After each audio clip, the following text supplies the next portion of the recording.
Hey, do you know the significance of communion? I promise you, it's actually not what you think it is. You see, in Jewish culture, when a man was ready to marry his bride, he would go to the father of the bride and he would present something called the mahar, what he was willing to pay to get her hand in marriage. And when the son and the father agreed on what she was worth, they would pour wine into a cup.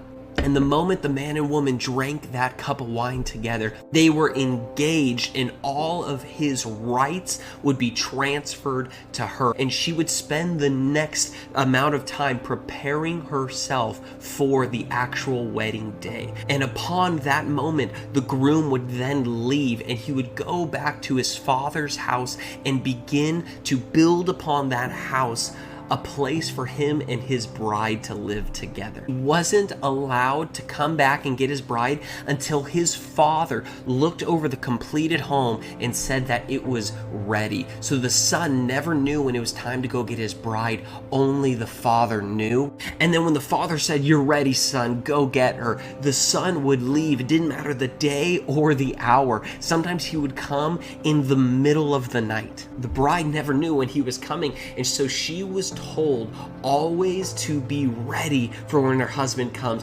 Jesus takes this Last Supper moment with his disciples, his last meal on earth, and what does he decide to do? He decides to propose.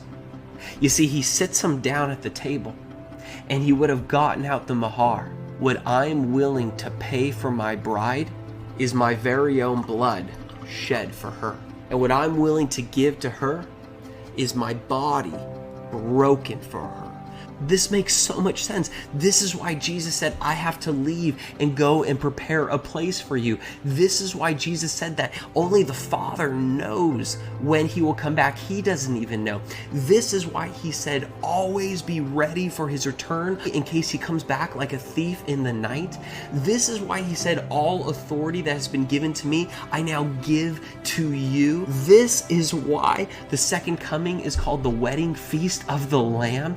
It was always about a proposal. So when you take communion, yes, you're remembering the sacrifice, but you're also renewing your vows. You're saying, I do, Jesus. I accept your proposal. So I want to ask you, take a moment, go be with Jesus, and remember that he proposed to you. And when you're ready to say, I do, Jesus, I commit my life to you and I will get myself ready until you return, then take the cup, then take the bread.